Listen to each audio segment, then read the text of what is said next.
వి gold trusted gold buyers తాకట్టులో ఉన్న బంగారాన్ని విడిపించి ఈ రోజు ఉన్న మార్కెట్ ధరకే కొనబడును. మరిన్ని వివరాలకు సంప్రదించండి 7710 రక్షణ కల్పించాల్సిన పోలీస్ స్టేషన్లోనే దారుణాలు జరుగుతున్నాయి. అందరూ చూస్తుండగానే గొంతు కోసిన వైనం కనిపిస్తుంది. ఒకవైపు చూసుకుంటే కూడా మిస్సింగ్ కేసు క్లోజ్ చేయడానికి కోసం ఒక ప్రేమికులు పోలీస్ స్టేషన్ని ఆశ్రయించారు. పోలీస్ స్టేషన్ రిసెప్షన్ ముందే ఒక యువకుడి గొంతు కోసిన అమ్మాయి తరపున బంధువులు అని కూడా పూర్తిగా అయితే తెలుస్తుంది. వీళ్ళిద్దరు కూడా ప్రేమ పెళ్లి చేసుకున్నారు. నందిని మరియు నాని వీళ్ళిద్దరు కూడా ప్రేమ పెళ్లి చేసుకున్నారు. ఆ తర్వాత కూడా కుటుంబ సభ్యులు కూడా వేధింపులకు గురి చేస్తారని చెప్తుంది. ఆ తర్వాత ఎక్కడైతే పోలీస్ స్టేషన్లోనే మాకు రక్షణ కల్పించలేరు, మరి ఇంకా మా పరిస్థితి ఎలా ఉంటుందంటూ ఆవేదన వ్యక్తం చేస్తున్న పరిస్థితి కనిపిస్తుంది. ప్రేమికులు ఇద్దరు కూడా మిస్సింగ్ కేసు, ఎవరైతే మహిళా కుటుంబ సభ్యులు మిస్సింగ్ కేసు నమోదు చేస్తారో ఆ తర్వాత కూడా వీళ్ళు మేము మిస్సింగ్ అవ్వలేము, మేము పెళ్లి చేసుకున్నాం, ఇష్టపూర్వకంగానే పెళ్లి చేసుకున్నాం అంటూ వీళ్ళు చెప్పి మిస్సింగ్ కేసు క్లోజ్ చేసుకున్న ప్రయత్నం చేశారు. ఈ క్రమంలోనే అమ్మాయి వాళ్ళ తరపున పలువురు పొలిటీషియన్సే కానీ లేకపోతే కుటుంబ సభ్యులు కూడా ఎక్కడైతే రిసెప్షన్ ఉందో రిసెప్షన్ ముందే హత్యా ప్రయత్నం చేశారు.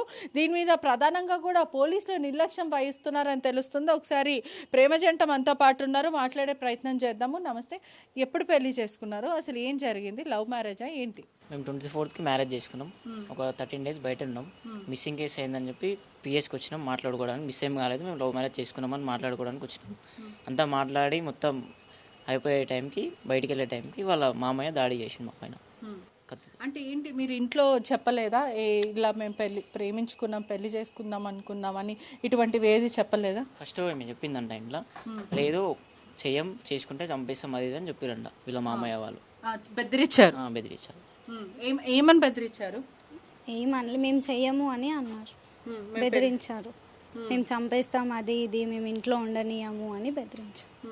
అంటే ఏంటి, పరువు పోతుంది అని ఒక ఉద్దేశంతోనన్నా, అంటే పెద్ద క్యాస్ట్ అని అట్లా ఏమన్నా, లేకపోతే ప్రేమ పెళ్లికి మేము వ్యతిరేకం అని వద్దు, చేసుకుంటే మీరు ఎక్కడున్నా చంపేస్తామని చెప్పారు వీళ్ళ మామ వాళ్ళు. కానీ మీరు నచ్చ చెప్పే ప్రయత్నం చేశారు, మేము ఇష్టపూర్వకంగా చేసుకోవాలనుకుంటామని చెప్పారా? చెప్పాం.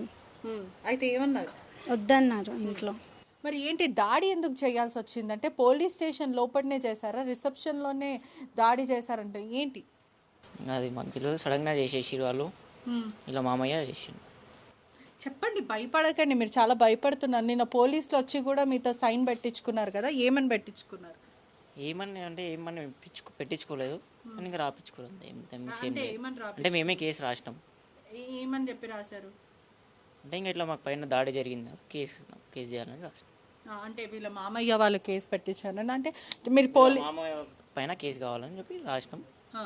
అంటే పోలీసులు చెప్పారా ఏం రాస్తున్నారని, లేకపోతే ఏంటి మీతోనే సైన్ పెట్టించుకున్నారు కదా, అసలు ఏమని పెట్టించుకున్నారు? అంటే మేము చెప్పిందే మేమే రాసినాం. అంటే పోలీస్ స్టేషన్లోనే రిసెప్షన్ ముందే జరిగిందా ఇదంతా? అంత పోలీసులు ఉన్నారా? భయపడకండి, చెప్పండి, మీరు చాలా భయపడుతున్నారు, పర్లేదు చెప్పండి. పోలీస్ వాళ్ళు అయితే ఎవరు అంతే, పక్కన ఎవరు లేకుండే, కాకపోతే పబ్లిక్ ఉండే అంతే పోలీస్ బయట. కానీ పోలీస్ స్టేషన్ మధ్యలో జరిగింది. మరి నిన్న ఇచ్చిన బయటలో మీరు పోలీసులు ఉన్నారు, అక్కడ సిఐ ఉన్నారు, కానిస్టేబుల్ ఉన్నారని చెప్తున్నారు, మీరు చాలా భయపడుతున్నారు. ఎందుకు, ఎవరైనా భయపెట్టిస్తున్నారా? రాత్రి కూడా మీ ఇంటి ముందుకి చాలా మంది వచ్చారని కూడా తెలిసింది. చెప్పండి, అంటే పోలీసులు ప్రైవేట్ వెహికల్లో వచ్చి మరీ రాసుకున్నారని, భయపడకండి, నిజం చెప్పండి. ఎవరేం రాలేరు పోలీస్ వాళ్ళు. మరి మీరు నిన్న ఇచ్చిన వీడియో మా దగ్గర ఉంది, మరి నేను చూపించానా? ఏమన్నారు? సిఐ అక్కడనే ఉన్నారు, కానిస్టేబుల్స్ అక్కడనే ఉన్నారు, మళ్ళీ ఇప్పుడు మీరు అంటున్నారు అసలు అక్కడ ఎవరు లేరని అంటున్నారు.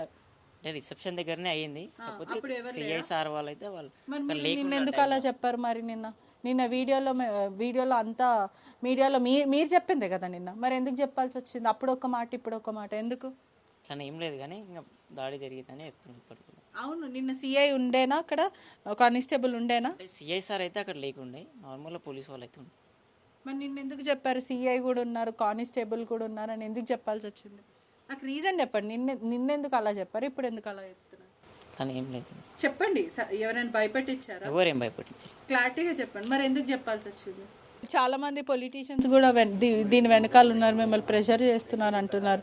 అంటే పొలిటీషియన్స్ పేరు అయితే మాకు తెలియదు, వెనకాల అయితే బయటికి అయితే ఎవరు తెలియదు, లోపల ఎవరు ఉన్నారో మాకు అంత ఐడియా లేదు.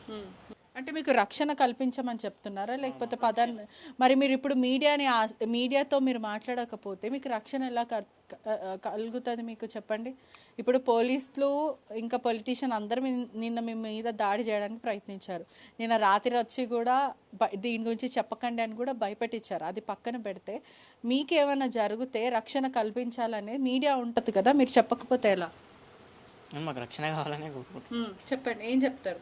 అంటే చూస్తున్న ప్రజలకు కూడా ఏం చెప్తారు ఈ దాడి గురించి? అంటే ప్రేమించుకుంటే అదేం పెద్ద నేరం కాదు, అటువంటిది మర్డర్ అటెంప్ట్, గొంతు కోసి అంటే ఏ విధంగా చాకుందా ఎటువంటిది?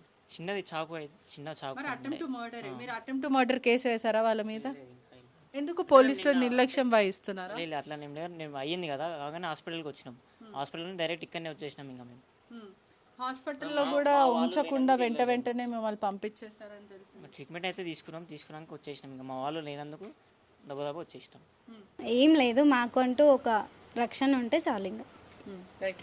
అంటే ఇప్పటికే చూస్తున్నట్టయితే కూడా షాద్నగర్లో ఏదైతే పోలీస్ స్టేషన్లో ఈ ఘటన జరిగిందో ఇదంతా కూడా దుర్ఘటన, దారుణమైన ఘటన అనే చెప్పొచ్చు. ఎందుకంటే రక్షణ కల్పించాల్సిన కాకి పోలీసుల ఆఫీస్ ముందే, అంటే పోలీస్ స్టేషన్ ముందే రిసెప్షన్లో అందరూ చూస్తుండగానే కత్తితో పొడవడానికి, హత్య చేయడానికి ప్రయత్నించిన ఒక వ్యక్తి, అంటే అమ్మాయి తరపునున్న మామయ్య అని కూడా పూర్తిగా అయితే తెలుస్తుంది. దీని ప్రకారం చూస్తుంటే నిన్న పోలీసులు వచ్చి కూడా వీళ్ళ దగ్గర సంతకాలు తీసుకున్నారు. ప్రధానంగా మా పేర్లు రావద్దు, పోలీస్ స్టేషన్లో ఇటువంటి ఘటన జరిగిందంటే మేము సస్పెండ్ అవ్వాల్సి వస్తుంది అంటూ ఇటువంటి వాళ్ళని భయప్రాంతులకు గురి చేస్తున్న పరిస్థితి అని కూడా పూర్తిగా తెలుస్తుంది. ఇప్పటికీ కూడా వాళ్ళు మీడియా ముందు మాట్లాడడానికి కూడా సంకోచిస్తున్నారు. అంటే ఎక్కడ చెప్తే మళ్ళీ మా మీద ఎక్కడ దాడి చేస్తారు అనే ఒక భయప్రాంతులకు గురై కూడా మాట్లాడుతున్న పరిస్థితి కనిపిస్తుంది.